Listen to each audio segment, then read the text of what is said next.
He's got 2 points. Oh, wow. I'm looking at a line.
You're like it's a space shuttle launch with Mike Lawrence over there.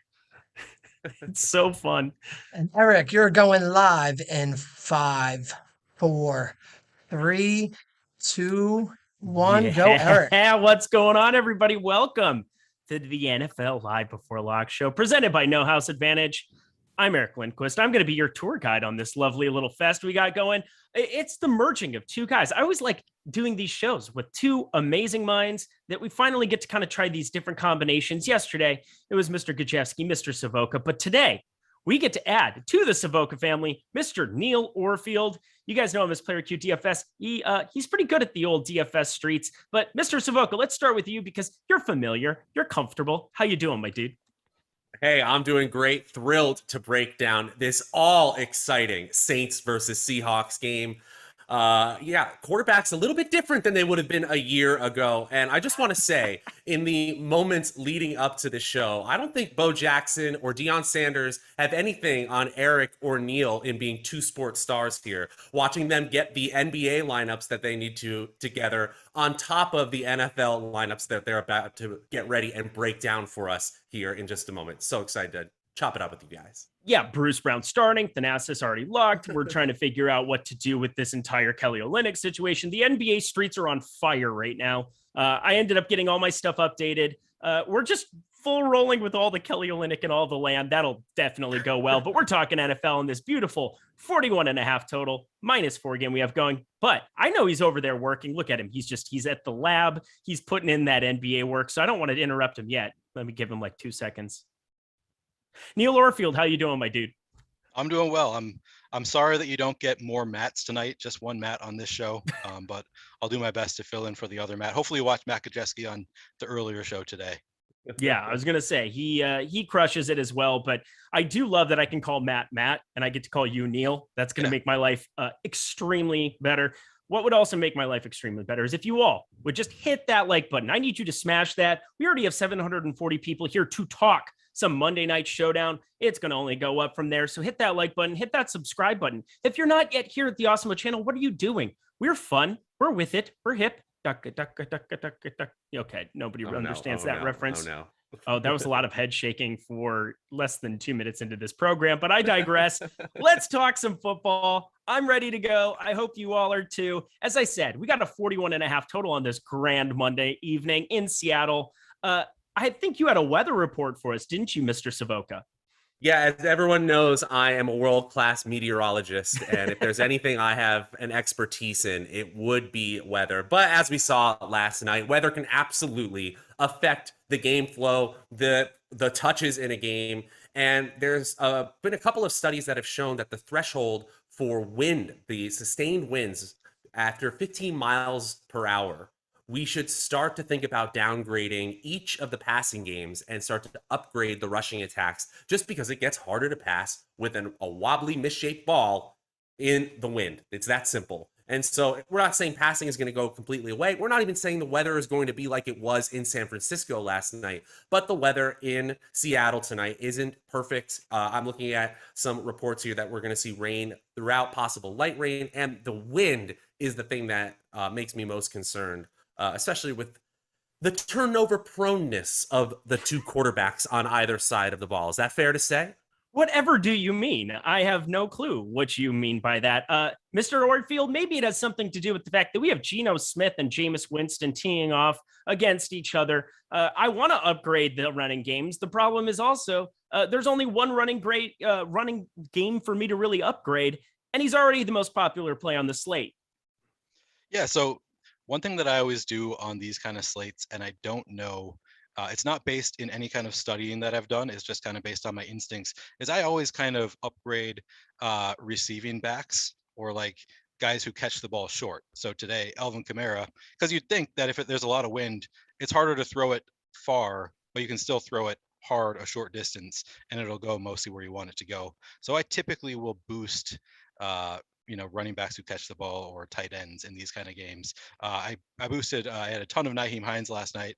That almost worked out great for me. He dropped the one that I thought he was going to take to the house. So that was kind of a bummer. He was gone, Neil. He was gone. I know. Such Gone. a bummer. Absolutely gone. Moment of sadness. Let's pour one out for my homies. There's some more Dr. Evil for everybody. Let's talk quarterbacks, Mr. Savoca. We've got Jameis Winston. He's one of the most turnover prones ever. He has the infamous 30-30 season. However, this season, 12 touchdowns, 3 interceptions. They've wrapped him in plastic bubble wrap, said, hey, you don't throw the ball nearly as much. Don't be dumb. And they've kind of just ran this running game or continued to just give these touches to Kamara, relied on the running game. But this is a single game slate. Quarterbacks are going to project out near the top of the board here on every single site. How are you handling quarterbacks on this slate? To be honest, I really like Jameis Winston in a one-game slate situation, especially when we have the projections coming in. And I understand it, that Alvin Kamara looks like, in terms of median projection, a much stronger play than either quarterback, including Jameis Winston. But, as you said, the game plan with Jameis Winston in New Orleans has been very different than Jameis Winston in Tampa Bay. But the outcomes, the productions, the actual fantasy finishes have actually been quite similar for Winston this year. We have 2 top 5 finishes amongst all quarterbacks in weeks 1 and weeks 5, and 3 outside the top 24, which sounds like good old-fashioned Jameis Winston volatility to me. So, yeah, we're seeing a more conservative approach. We're seeing a lot of touches just guaranteed for Alvin Kamara most weeks. But still, Jameis Winston possesses top 5 quarterback of all quarterbacks on a week potential. And if you're talking about 25 plus fantasy points, he's absolutely in play here. Geno Smith, it's a more difficult story here. I really just don't see a situation, especially because the Saints defense is getting stronger over the course of the season so far. I just don't see a situation where he props up multiple receivers here. I think it's just a low probability that he really has a slate breaking score tonight. I'm going to be a fantastic co-host, and I'm going to go right back to you because I know Neil has 3 minutes to get his NBA updated. I'm going to grant him these 3 minutes because, once again, we have one of the best players in the world who's sacrificing his ROI, his evening to bring you the goods, and he'll bring you the goods right after this scheduled programming where we go back to Mr. Savoca to talk about why he doesn't like Geno Smith as much. I mean, it really just has to do with his lack of production overall. I mean, we're talking about a player who's only had 1 start since 2017 still. And yeah, there was a little bit of a glimmer of hope in the second half when he came in against the Rams in week 5. He scored 10.5 fantasy points essentially in one half of play. But against the Steelers last week, I mean, 6.5 yards per attempt, one passing touchdown. I guess you could say he didn't lose them the game. But then again, the Steelers weren't really putting up the kind of points on offense that really forced the Seahawks to move the ball offensively with any sort of consistency. I don't know if the good Jameis Winston shows up tonight, but if he does, and they're able to put up points in the way that they are capable of, him and Alvin Kamara and the rest of that receiving core, then Geno Smith is going to be put in a situation where he has to score points. And in that case, I really think the most likely scenario is we see turnovers from Geno Smith. I wrote in my matchups breakdown article for this game that even in cash game lineups, I think it's feasible to say I only want one quarterback tonight. And if you do that, if you take Alvin Kamara, I'm talking about cash games specifically here. If you take Alvin Kamara and just one quarterback, you just free up a lot of salary that you typically don't have when you play two quarterbacks, as we typically do in a cash game. All right, Neil, it's that moment. It's the moment of truth. How are you handling quarterbacks on this slate? I have so much Jameis. I'm uncomfortable with how much Jameis Winston I have. I didn't even realize it until I looked at it as Matt was talking. Yeah, I've got over 90% Jameis across captain and flex. And I'm okay with that. I mean, he is one of those quarterbacks that has off games. It's not that infrequent for Jameis to have off games. So that's a little bit more than I would typically like to get. But I feel like they should be able to put up a lot of points on the Seahawks, even with the wind. And if they're scoring, I think Jameis is going to get at least one touchdown. So I'm going to accept the amount of Jameis that I have in my lineups. And Geno Smith, I have a lot, but not nearly as much as Jameis. I don't know what to expect from him, but quarterbacks put up a lot of points. Yeah. You usually want at least one quarterback. It's hard to get away from them. I don't know. It's hard to trust anybody really in this game other than Alvin Kamara. So I think that's part of what it comes down to. And I think the quarterbacks are the likeliest to follow him and put up a lot of points. Yeah, for a little bit of a frame of reference, we have the top showdown and single game plays that are free, completely free to you today. Free 99 is the best 99. And Alvin Kamara at the top of that tool, 62.6% optimal appearance rate. That is in the captain spot. That's 45.4% optimal rate. Just a ridiculous number on this slate. Jameis Winston is number 2 with only 9.7%. So if you're not going Kamara, Jameis Winston makes sense as a guy who can pivot, but Kamara is just such a gigantic play here on this slate. So let's kind of shift to the running back position. Quarterbacks, we all understand on any slate, even if they are Geno Smith and one Jameis Winston, you got to be kind of looking their direction. They project out too well. But running back, Alvin Kamara, he is the guy here on this slate for sure. I mean, you got to be prioritizing him on every single site. Mr. Savoca, how much Kamara is too much Kamara on DraftKings and FanDuel tonight? I mean, I have so much Kamara. Is there too much? I don't think yeah, it would be crazy. Do you have lock button? I mean, I'm looking at it right now between captain and playing him. I have him in, 870, 50, 58%. 58% right now. Okay. Yeah, so I'm going to be right in line with the field. But honestly, I was looking at this, and could I just play him at 100%? I could. I could see it here where you just like lock in, in these games, where single game slates especially, where you have one player that just projects so much higher than the rest of the field. I do like to take a strong stand typically with these players. I don't know. This game just has this wonky game potential in my opinion, but I think you could take what I would call like the 100-0 approach. Obviously, the easiest way to get contrarian in this one game slate is to just simply fade Alvin Kamara. Then you can do whatever the heck you want, basically. But I'm not doing that tonight, not at all, especially when you look at the other side of the ball, and I just have no idea what to expect in that backfield or even in that passing game. Somebody said I'm a big Titleist guy. You bet I am. 13 Titleist clubs and the putter rotates, and it's whatever club works in that golf bag. I really don't care which one. Just get the ball in the hole. Please, God, let me get better at putting. All right, Neil Orfield, heading over to you. Alvin Kamara, what's your stance on him? So I don't think that there is a wrong approach with Alvin Kamara tonight. Usually I think, you can find those places where I think the field is getting it wrong. I think that if you wanted to fully fade Alvin Kamara and just hope that, I mean, hope for an injury, I guess. I think that's really the only way he's not in the optimal somewhere. If he's projected for like 90% overall ownership across captain and utility. So a full fade when it gets that high could make sense. You could also lock him into your flex and just get different at captain. I think that makes some sense. I didn't do either of those things. I have 100% Kamara across my lineups, not in either flex or captain. I have them spread out across the two, but I believe I have 100% Kamara in across DraftKings, FanDuel, and Yahoo, just because he is by far the best projected play in this slate. And it's hard to see him not being in the optimal lineup unless he gets hurt. Like, I mean, same scenario as Christian McCaffrey a few weeks ago. And of course, Christian McCaffrey did get hurt at extremely high ownership. And if you faded him, you benefited greatly. So, that's your reason if you want to get away from him, is because the ownership is so high, and it's football. Players get hurt all the time. Things get weird. I guess he doesn't need to get hurt. I think that's the most likely way he doesn't get there, but there are other ways. I just think that in this game, I think he's going to put up a ton of points, and I'm just going to put him in my lineups and set it and forget it. I didn't lock button him. I just didn't put a cap on Alvin Kamara today. All right, Matt.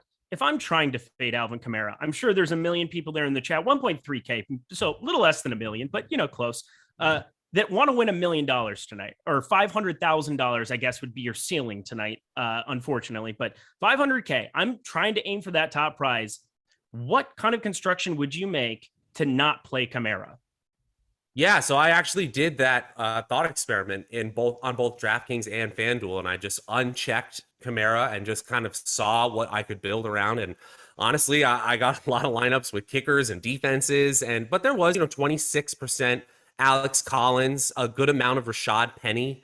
I did make a rule where I was only going to consider one of Rashad Penny, DJ Dallas, or Travis Homer in terms of knowing that Alex Collins is active, but I could see us being pretty wrong about how healthy Collins is and that being a true backfield by committee there. But honestly, one thing that I'm really not sure if I'm being contrarian and fading Alvin Kamara, is I'm probably still not playing both Tyler Lockett and DK Metcalf. I just don't believe that. I know we'll get to the wide receiver breakdown in just a minute. I just don't believe that Geno Smith is able to prop up both players. So I'm not getting contrarian in that way. Well, let's stick with you. Let's talk on the Seattle side. So we have Alex Collins, who they put bubble wrap on this entire week. They basically said, hey, he's not going to practice. He didn't. He ended up returning on Saturday to practice, which was a good sign, just to make sure that he got in there at least once this week. It's basically their Friday, considering it's a Monday night game. He's good to go. But you get Rashad Penny back into the mix here. They ended up activating him off of the IR. So somebody that's going to be looking at some third down work there. I don't know necessarily how to break down those other two pieces with DJ Dallas and Travis Homer, what that workload will look like. What are some of your assumptions you're making on the Seattle running game? Well, I want to say the most likely outcome, if Alex Collins is anywhere near healthy, is him probably getting a large percentage of the running back touches. Now, I just think there's a possibility, if you're talking about large field tournaments, of them mixing in all three or even four players here. But we saw in week 6, Alex Collins commanded 76.9% of the running back touches in this backfield. So it really was only an injury that led the way to DJ Dallas and Travis Homer getting some touches. We saw 6 red zone attempts for Collins last week. So, after how well he played in the preseason and how well he played in a limited time as a starter here, I do think the Seahawks consider him their best running back at this point. I'm almost certain they're going to give Rashad Penny some spell back snaps here because they want to see what they have. They want to see how healthy it is. But if you're talking about probability of taking over the backfield tonight, you got to put Rashad Penny by far the lowest in his first game back, I believe since week 1. Yeah. So Neil, you're my favorite because I know that you play the largest of tournaments. You play the 150 on these showdown slates. You're out there slinging and you do pretty well with it. And I realize that you are overweight to a lot of garbage dudes on the bottom end because it is showdown and we have to find ways to get different, whether that's, God forbid, Divine Ozigbo on this slate or something of that nature. What are you doing specifically, though, with running backs here? How are your exposures breaking down, specifically from the Seattle side where there's so many question marks? Yeah, so Alex Collins ended up, I'm underweight on Alex Collins currently. I mean, this is going to be my final. I'm not going to crunch again. So I guess I'm going to be underweight on Alex Collins, which wasn't really by design. It was YOLO. just a matter of me trying to get to the lower owned guys more, pushed him down. I'm sort of regretting it now. I didn't really factor in the win game as much in some ways as I probably should have. And I feel like Alex Collins, could be interesting if they just give him the ball over and over. But the Saints have a better defense. So there's some, I hate playing running backs against good defenses in general, against good run defenses. So I a little bit under the field on Alex Collins. I'm over the field on every other running back, I think. Oh my. No, not Alex Ama. I only have 1% Alex Ama. He's projected for 3%. So that was a huge error on my part. Obviously, I want to get over the field on Alex Ama, but no, I'm over the field on Ozigbo and Homer. I'm well over the field on Rashad Penny, just because I think that he's got talent. We don't really know what they're going to try to do with him when he comes back. He could take over as a featured back. I think it's unlikely because Alex Collins has been playing well. He's kind of established himself as a featured back. I'm over the field on DJ Dallas again, just because of the win game. This is a situation where, he's a guy who can catch the ball. They might throw it to him 8 times, and he's not so expensive that he needs to put up a huge number. So I just think DJ Dallas could get a lot of targets in this game, and that might be enough for him. So I'm over the field pretty significantly I'm about double the field on DJ Dallas. That covers it. What is this? I just saw a ghost in Neil's kitchen. That kind of threw me off. What's going on in your kitchen right now? I don't know. I didn't know that I had ghosts in my kitchen. I guess you do. Maybe it's that little bright spot as I'm looking at my monitor in the top left. You can get a lot of things in your kitchen when you win a Millionaire Maker. So if you want ghosts, there are I want services ghosts for that. So I just put a lot of stuff in. Yeah, just I gotta want fill up ghosts. the kitchen. Yeah, that sounds great to me. I'll put on my tinfoil hat and get aliens too, and just give me all of the garbage as long as I get a Millie Maker. Yay, that would be great. But hit that like button, everybody, as we're kind of transitioning through all of these plays. I mean, Neil is literally giving you his exposures, what he's doing on these slates, and Matt Savoca is giving you the best analysis you could possibly have. Maybe he's going to win 500K tonight. I think you're due, Mr. Savoca. I think that would be fair. Great. Yeah, see, you're welcome. You're getting that ultimate run good. But if you want run good too, especially in the NBA streets, today is the last opportunity you have to take advantage of the Curry promotion to get 50% off your first week of Awesemo Plus Platinum. It's every single tool we have behind the paywall. We refer to these tools constantly when we're on shows because they're the best tools in the industry. They are what help you win money. Neil Orfield refers to them all the time when he talks about the boom bust tool, when he talks about all these other projections that we're constantly going to the tools on. You can have them too for half off. That's 50% off using promo code Curry, and check out the NBA boom bust tool, the best in the industry. The guys are doing such a good job behind the scenes. So take advantage of that offer now. It will activate. It'll be over tonight. So definitely get to that as we speak. All right, let's get ourselves. Are we allowed to say that the boom bust tool for both NBA and NFL might literally be the best tool for DFS in the industry? I know we're homers around here, but I gotta say the boom bust tool and the top plays tool for single game slates is just it's just amazing, especially with the new leverage score. It's a fantastic one-stop shop for these slates. It's as good as it gets. It's just flat out as good as it gets. And we're going to talk about a little bit of player props here in a little bit, but we're going to start with our sponsor, No House Advantage, and their player props because they are stagnant. They're not changing over there. I would recommend everybody head over to No House Advantage and jump in any of these contests right now. Only half full. That locks in over half an hour. So just short of 35 minutes here. We are looking at 150 out of 300 in their $20. That's $2K to first, $5,000. If you want to build and sustain a bankroll, there's no better contest to get into it right now than that. 7. You have 7 through 1. Put all of your most confident player props up in the 7-point spot, all of your lowest confident props in the 1-point slot. I said, we're going to talk about some odd shopper here in a little bit. Another spot where you can go and shop for your odds. But Mr. Savoca, let's start with you. Is there anything over at No House Advantage that I can interest you in? Perhaps a DJ Dallas 15.5 rushing yards prop, perhaps.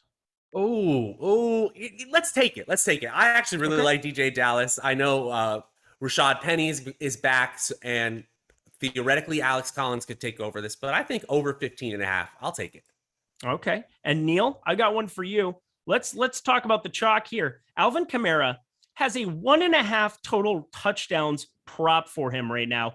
Now, there's a 41.5 total here on this game. I know that New Orleans is slightly covered, and of course, Alvin Kamara is the most likely guy to score a touchdown in this game, but 1.5 touchdowns is a gigantic number.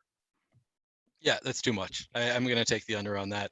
And I won't be shocked if he beats it, but I feel like that's just too high of a number in a game with such a low total in a rainy, windy environment. I'll take the under on 1.5. I love that as well. So those are kind of two that I had identified. And don't play Deontay Harris. He is inactive and you'll get a 0 for doing such things. So don't do it. But check out No House Advantage. They're the presenting sponsor of the Deeper Dive here, or the Live Before Lock show is what we've got going here at the moment. So it's the combination of everything. One show to rule them all, one show to find them. That's for all my Lord of the Rings fans out there. I'm just playing the pop culture roulette game here tonight. But let's get ourselves to wide receiver. I'm ready to talk some Tyler Lockett, some DK Metcalf. Those are the two studs here. Problem is, you don't have one Russell Wilson out there throwing them the ball. So Neil Orfield, how are you kind of handling the two studs from the Seattle side at wide receiver? Going under the field on both of them. I mean, I'm going to have about 20% of each of them. That's just a bit lower than the field at 32 and 35%. It's just a spot where I don't have a ton of confidence in how well they can do with Geno Smith. I like what Matt said. You don't want to play them together too often because it's unlikely that two receivers are going to really go off with Geno Smith, especially receivers who need to pay off those high salaries in particular. So I'm probably not going to have a ton of the two of them together. I feel like with the variable of new quarterback, I feel like it's more likely or almost as likely that some of the guys who are way lower owned are going to put up a big game as it is Lockett and Metcalf. So yeah, I'm a little bit under the field on both. Sean Preston just said, Lindquist, do you all even know the usage of Swain in the red zone? I absolutely do, because I have sheets that tell me such things. 15.4% red zone target share, 23.1% for Tyler Lockett, 38.5% for DK Metcalf. Yeah, you probably want to throw the ball in the air to the very tall, very strong guy. I think that makes sense. Mr. Savoca, we're going back over to you. Talk to me about those two wide receivers specifically. Yeah, it just so happens that it works out the same way. I'm under the field on both players. I'm under on Metcalf, a little bit less so than Lockett, because I do feel like the big playability of Lockett is more suitable for Russell Wilson. We've seen it so many times. They just have such a great connection on a deep pass that I just don't feel is really there with Geno Smith. I could be wrong, of course, but DK Metcalf has more outs as a receiver, if you will, with the ability to make contested catches, just being bigger, stronger than the cornerback that he's going against. So I am just at the field, just slightly under with DK Metcalf. I'm way under. And even in that thought experiment crunch I did by fading Alvin Kamara, I wasn't over the field on either player in that one either. So that kind of tells you where I'm at. I don't think it's the right idea to fade both players, but I don't think that I have any reason to be overly excited, other than the fact I will say that you simply can't run on New Orleans. So they're going to have to do something to move the ball. So the one scenario I will do, and this is actually something I did in Fantasy Cruncher, is I boosted Jameis Winston when I was using Tyler Lockett or DK Metcalf at captain, knowing that there's a correlation between quarterback play and just kind of assuming that even if one of those wide receivers goes off, it doesn't mean that we need Geno Smith necessarily. Not any rule that says Winston and the Seahawks big two, but just an idea that you could use here in those last few minutes as you get your lineups ready. Matt Savoca, next level sharp over there. Neil Orfield, how do you feel about that? Because I'm feeling inadequate. Yeah, no, I did not do that, but I like it. It's a sharp play, and I like that analysis in general. I wish that I had a little bit more DK Metcalf with the NBA crunch coming. I didn't quite get to get my exposures exactly where I wanted them, but I'm comfortable with it. DK Metcalf actually does have a positive leverage score, I should add. So the tools agree with what Matt is saying, is that DK Metcalf, even with Geno Smith, is more likely to put up a big number. And I've used that same logic in the past. He's just such a beast. Like, you want to give him the ball, he can get there in any situation essentially, because he's just such a great player. Well, I wanted to address the Seattle side first. Normally we'd go road team, home team, but I think it made sense to start with those two for our analysis. The next guy, I'll stay with you, Neil. We've got Marquez Callaway there, 8,600 over on DK. That seems like a pretty gigantic number to be paying for him. Would definitely be a contrarian spot, I think. But if you're playing more Jameis Winston, I got to think you're probably over the field on him. I am not. Yeah, I'm a little bit Who under the are field you playing tonight? on Marquez Callaway. I'm playing Alvin Kamara. I mean, I have so much there you Alvin go. Kamara. Yeah. We'll get to the guys that I'm playing, I guess, coming up.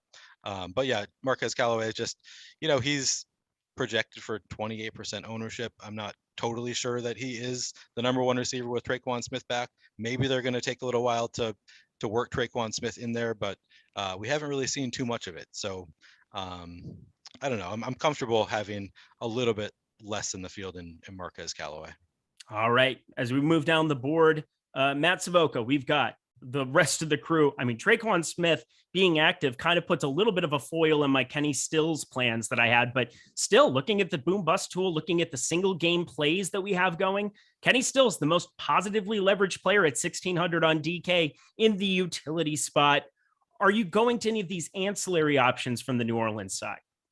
Yeah, I am. Now, I also created a rule here where I probably am only playing one non-Marquez Callaway receiver per lineup here. I don't think we're going to go way off the beaten path here. But just because Marquez Callaway got 8 targets in one game last week doesn't mean he's suddenly that alpha wide receiver that we kind of thought he might be during the preseason.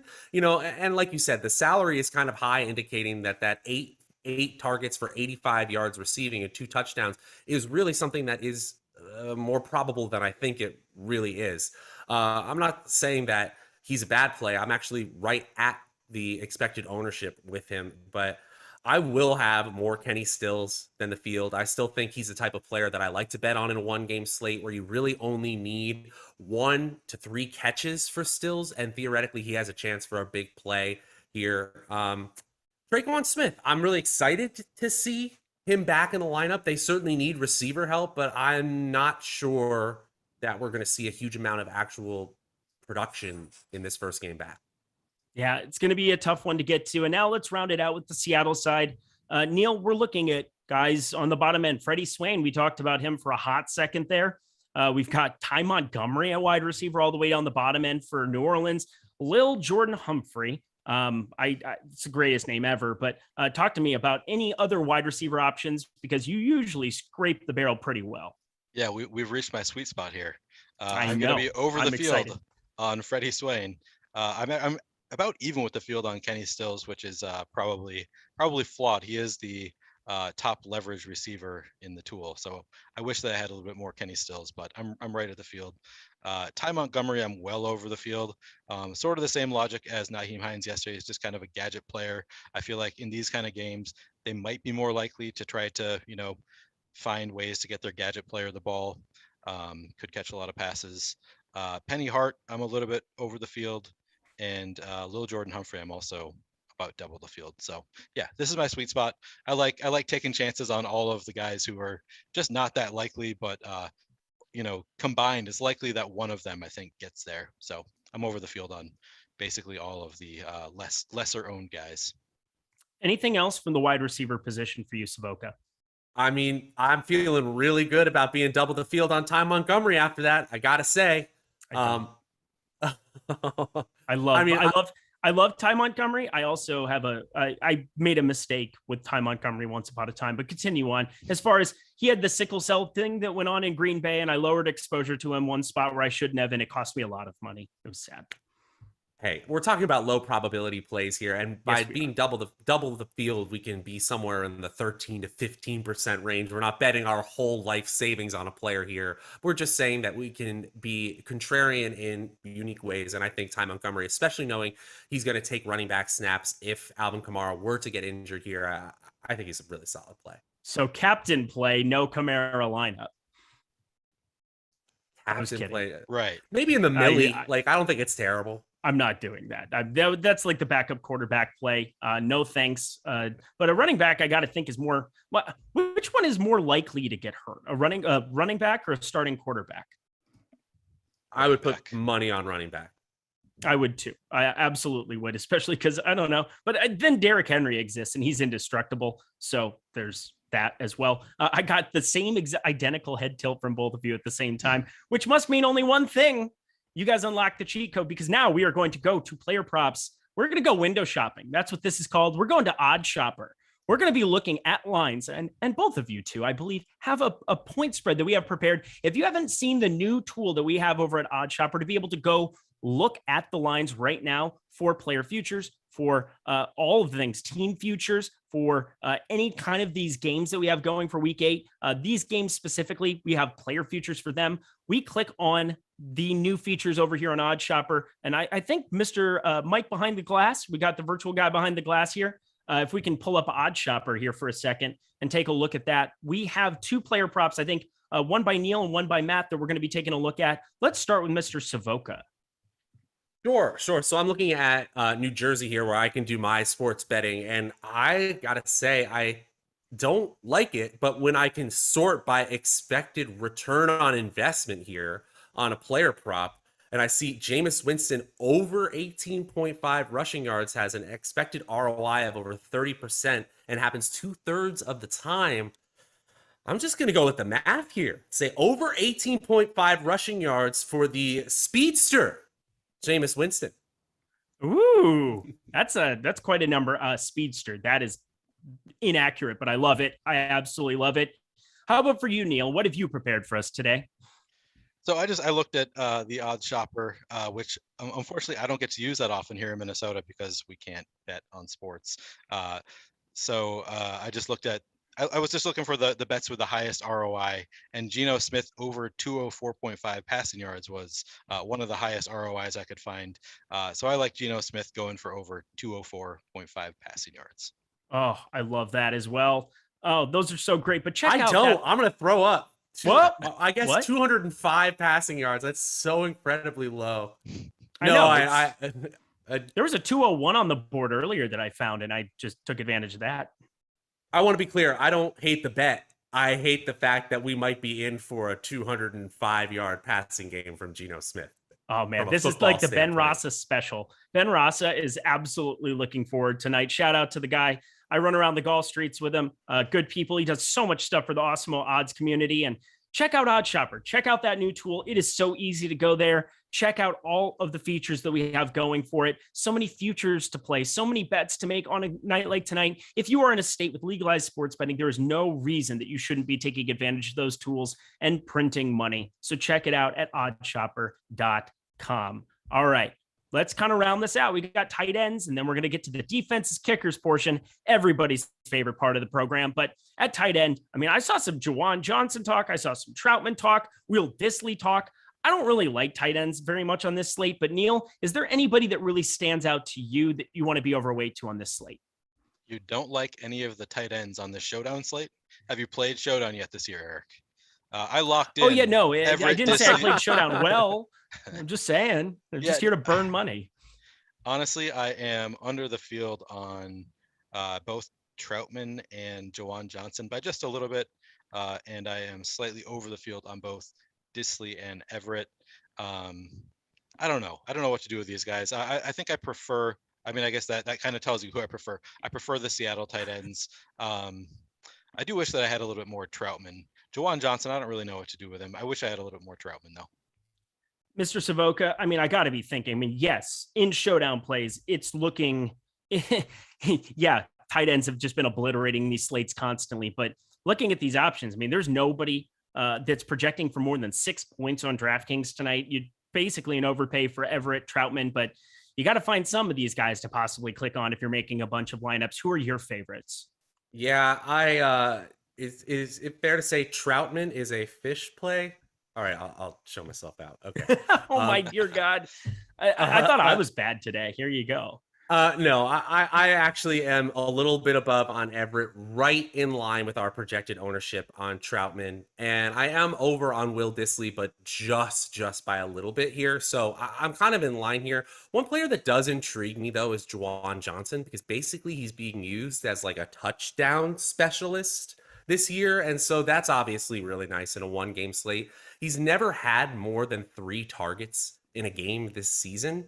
but he's had touchdowns in 2 games, and he's had a 2-touchdown game. So that tells me he's basically just part of their goal line package. And now when you talk about the fact that a big part of those goal line plays are taken away with no Taysom Hill, maybe the concentration of that goal line offense actually moves towards Juan Johnson. The probability of him scoring is actually increased just slightly.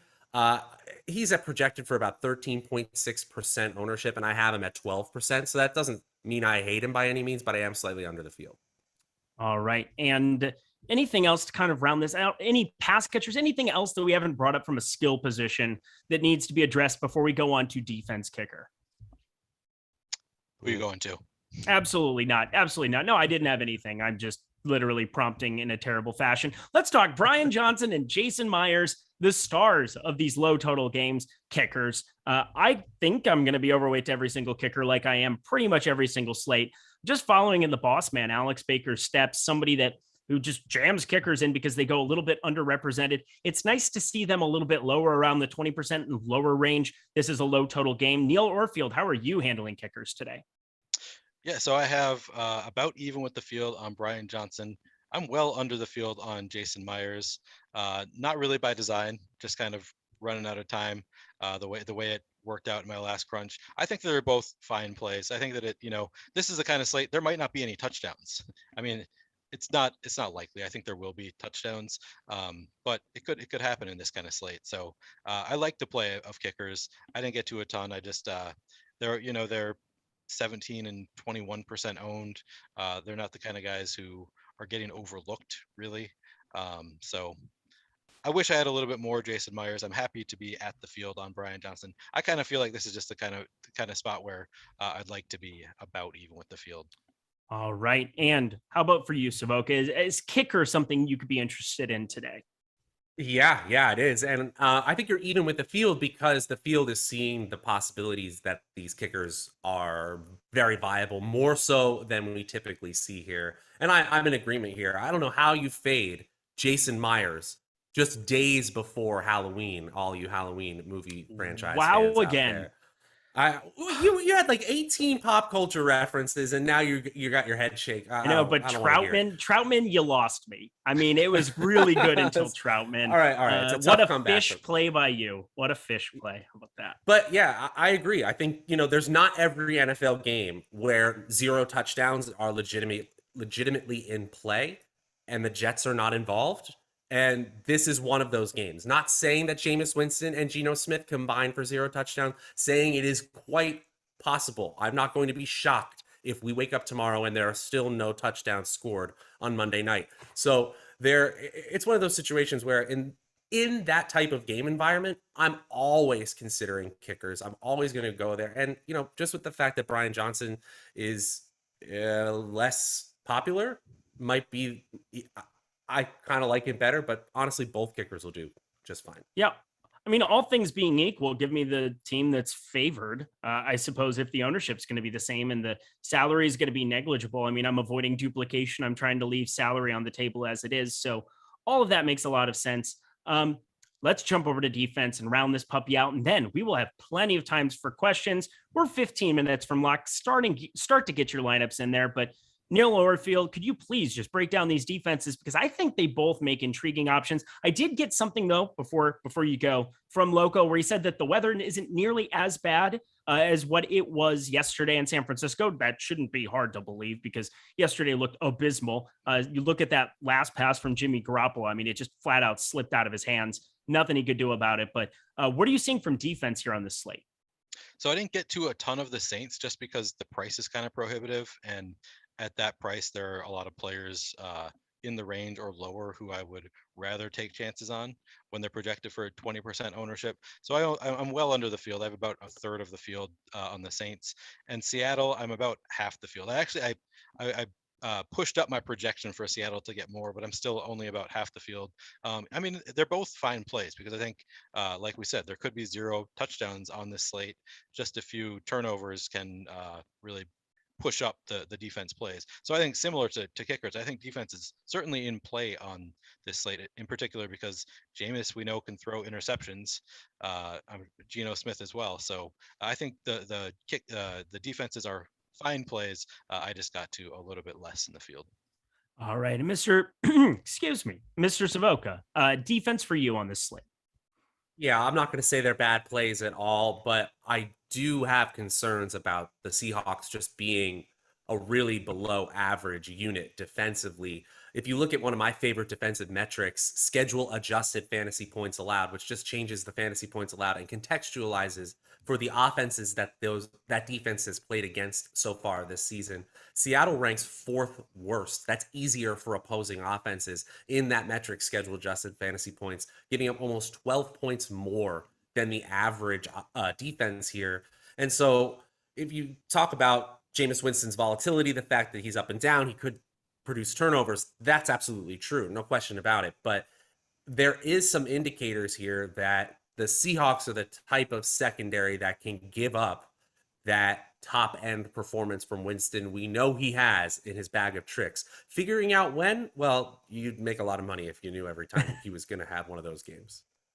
Yeah, I would. Pretty much every single game with the Tampa Bay Buccaneers ever. The problem is he always put up like 30 plus fantasy points himself anyway. So, my God, what a fantastic year that was for DFS players everywhere, where you could play a defense against Jameis. Nobody did that, but it would have been a lot of fun to do it in some spots. All right, everybody, get those questions on into the premium Discord. We just cruised through this game, talking a lot of information here. Let's start with this, because this is one that a lot of people have been bringing up.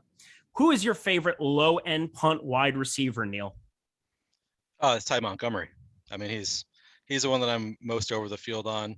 He could put up 0. I mean, a lot of the guys that I like to go over the field on could put up virtually nothing, but I feel like he's the type of gadget player who, might get involved, and he can put up big numbers. So I'm gonna take a lot of shots on Ty Montgomery. I just feel like he's got the opportunity to put up a big play, and that's all you really need at 800 salary. Same question for you, Mr. Savoca. I'm a little more nervous now that Traquan Smith is going to play, but I still like Kenny Stills, the way he popped in our top plays tool and the leverage score being so much higher than really the rest of the field. And a player who had 5 targets in his last outing in week 5 and had 3 targets in his first game in week 3. I believe he also had a long touchdown called back via penalty, if I'm not mistaken here. So that we've actually seen the big play potential already between him and Jameis Winston. So you can do much, much worse than Kenny Stills at 1,600 on DraftKings. All right. Yeah, we're looking at Ty Montgomery. We're looking at Kenny Stills. I think both of those are fantastic showdown plays. This is why Showdown is fun, because nothing like having, lots and lots of money riding on the backs of those two guys.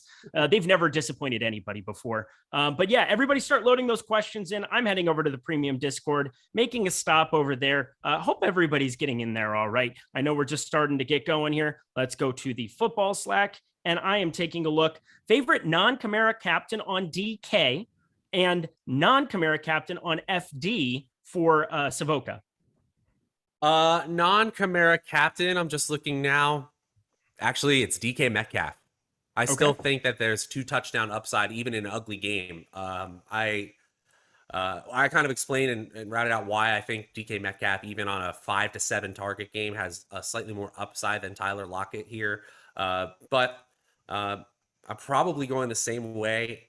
I'm actually on FanDuel at MVP. I'm probably playing Jameis Winston as my secondary captain, non-Kamara. All right. And same question for you, Neil. Yep, it's Jameis Winston for me on both sites, actually. I just think he's the most likely, the second most likely to put up a big score. You can pair him with those lower end receivers that I like. So for me, it's Jameis on both sites. Also, before anybody gets out of here, hit that like button. 237 with 1.3K still looking. We got to get that way up. I mean, these guys, I don't know if you know how sharp this is. This is free analysis online in the Sphere on YouTube, just allowing you guys to be taken care of. So please, please, please hit that like button here as you get out of here. But let's jump on back over to the premium Discord. That was the first one, per usual. Oh, Swanson79, he loves this question. How many fantasy points do you think takes it down on DK tonight, Savoca? I'm going to go with 105. I think it's a low scoring affair. Ooh, that's a pretty good guess. 111. Neil? 112. All right. I'm doing the one higher thing. Man, yeah. Showcase Showdown. Somebody has some experience. You were a Midwesterner like me. We grew up, you had a snow day and you just watched Price is Right like it was your job. Those were the best days, man. I don't understand. My kids out here in California are never going to get to experience how great it was to get school canceled. If they do, it's probably a problem because it's a wildfire here in California. But no other questions there in the premium Discord. So I'm going to jump on back over to YouTube. We've got a couple of things. Let's see. You could say this show is Awesemo. Nick, nice. Welcome to the dad humor group. You're too young to be throwing out that kind of stuff. Anybody trust Collins tonight? I kind of do. Like, if he is healthy, they will give him the rock. And I saw some people in chat saying he disappeared against Pittsburgh. No, he got hurt against Pittsburgh. I think he would have continued to get the ball if he had not been hurt. And with the myriad injuries they're dealing with in the backfield, it wouldn't surprise me if Collins is actually their best player right now. The one player I will say that I hope looks good tonight is Rashad Penny. I know I kind of was down on him earlier saying that because it's his first game back, he could take over, but this is a first round pick. There's clearly some potential here, just has never been able to stay healthy. You'd love to see it. You would love to see it. I hope it's not tonight because, I saw some people there in the premium Discord saying they were just going to jam 100% of him, and I think that's complete lunacy. But again, make a strong stand in Showdown, and if it's something you're comfortable just saying goodbye to that money, why not? Screw it. Fire it off. Let's see. Anyone Traquan, Neil Orfield, how much Traquan did you like tonight? Good question. I believe I was just under the field on Traquan. Yes, I have about 20% Traquan. Just hard to get a feel for him if they're going to be, integrating him right away this game or if it's going to take a game. But I feel like 20% I'm comfortable with because if he does go off, I've got outs. And if he doesn't, which is the most likely scenario, I've got 80% of my other lineups. Can I add a thought just while we're talking about defense? I just wanted to add, don't be afraid to play defense against quarterback or defense against anybody in Showdown. You can play a defense. You can have a stack of 4 or 5 from the opposing team and still play the defense. I think that sometimes people shy away from doing that, but the negative correlation isn't as strong as I think we intuit. So just want to add, don't be afraid to play defense against your quarterback in Showdown. I love that call. And I think on Yahoo tonight, if you're playing over there, I want to give them a shout out. We love them over here at Awesemo. They're $10. They're at the flat min Seattle defense or Seattle Seahawks defenses. And there's a number of builds where I have Kamara still in the superstar and I have a Seattle defense just because it's a price play. And him and Kenny Stills, like both of those plays at $10, I think are very, very intriguing on this slate. So how about Swain or Kenny Stills for you, Neil? Swain or Kenny? It should be Kenny Stills, I think. Just objectively, Kenny Stills is the better play. I actually have a little bit more Kenny Stills. I wish that the gap was even more than it is for me right now. Right now, I only have just slightly more Kenny Stills than Swain, but Kenny Stills looks significantly better in the tool. So I think I'd go with Kenny Stills there. We got Matt Savoca. They said that I'm going to be a great dad. Do you agree? Jury's out. All right, cool. We're going to move on. Cool. Winston throws 2 touchdowns to Kamara. That's a good guess. Drop roses. Have fun with that. Troutman, sneaky tonight for you, Savoca? I don't know. Troutman is a player that we've seen him have at most a 25% target share, so that's nothing to scoff at here. But since week 1, the most he's had is 2 targets. Mm-hmm. Now, he turned it into 6.3 fantasy points. He's fairly athletic, but I'm kind of right in line with the field with him. I'm not enthused at all, really. Okay. Neil, we've got Disley or Everett in one lineup. It's Everett for me. I just think that he's the better player. I think he's the starter. And while we're on tight ends, I just want to add, I really wish that I had more Juan Johnson after hearing Matt's takes on Juan Johnson. And I kind of heard the same thing earlier, and I had meant to get to a little bit more than I do. I do think that he's a strong play in a showdown slate. All it takes is a touchdown for a guy at his price, and he's going to most likely end up in the optimal. So I'm sad to be under 10% Juan Johnson.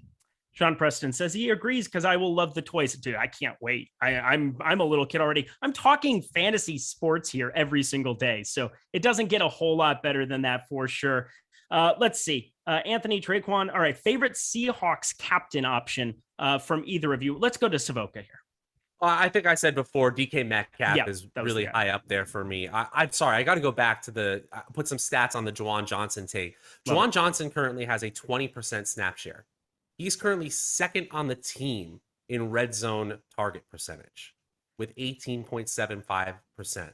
So basically, he's only used in the red zone where fantasy points are worth more. It's like Mo Alley Cox, who doesn't run any routes, like never, except for when he catches a touchdown and runs it in the end zone. But I guess that seems to be good for fantasy scoring. I just don't love playing those guys. But it's a single game slate. Best of luck to everybody trying to figure that one out. Jameis, let's go back to Neil because I know you had brought this up. Jameis plus Seattle defense is the best to stack on this slate. I don't know about the best, but do you know, is there a way that you can look on Cruncher at how many times you have that combination? Yes, let me look. I'm just it's curious hard because of the captain stuff, but I'll just do Jameis not at captain with Seattle defense. I have it 10 times in my 150 or 170 lineups. So not a ton, but I also have a lot of Jameis at captain. So Jameis at captain, add in another 5 times. So 15 total times in my lineups. Matt Savoca, any receiver that you see getting over 100 yards tonight? Over 100 yards, man. Other than Metcalf, who I said I was a little bit higher on. Marquez Callaway is really the only one I see is really capable of doing it. I would be kind of surprised if any wide receiver went for 100 yards tonight.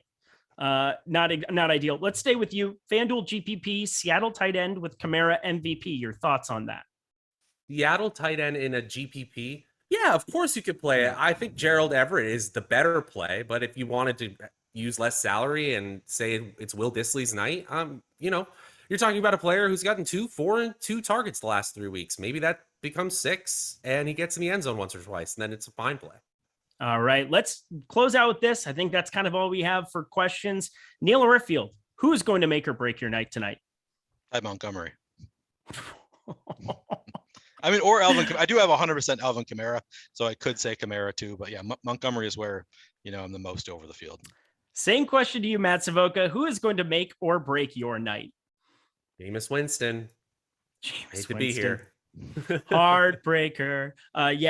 For me, it's going to come down to some of these garbage plays. I'm actually going to say Seattle defense. I'm over on Seattle defense. It's sneaky, and I like the call that you had. I ended up kind of putting some more stuff together, putting Jameis Winston, Seattle defense together, not shying away from that combination.